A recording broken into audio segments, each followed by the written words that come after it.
versus Furman, so that's a positive as we move forward here.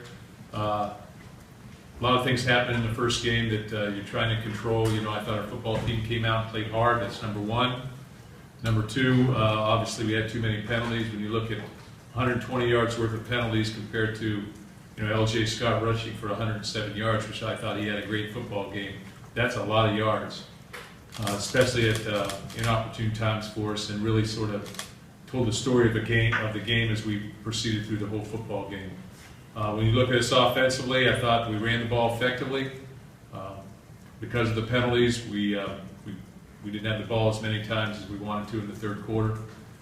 But we did, we scored and things like that with the time we did have it.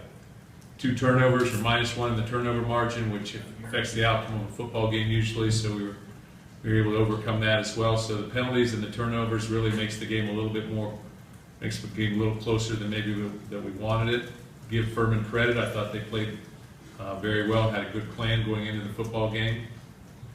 You look at us defensively, I thought we played solid against the run. First time in 13 years we didn't have a play over 15 yards or a play over 20 yards, but we have 60 yards worth of penalties. It gives them first downs on a number of occasions, obviously. It keeps drives alive. From that standpoint, the game's in the books. We've watched it with our players and as coaches a couple times, so we looked for improvement there.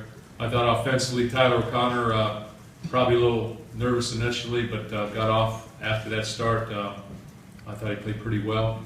3 touchdown passes. I think he threw the ball effectively, threw the ball with velocity, and he didn't hold back, and he played aggressively.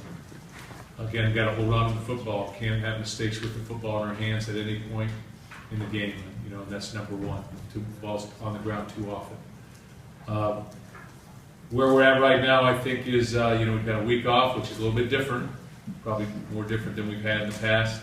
But we'll use it to our advantage as we move forward, and look forward to Notre Dame. And I'll take some questions.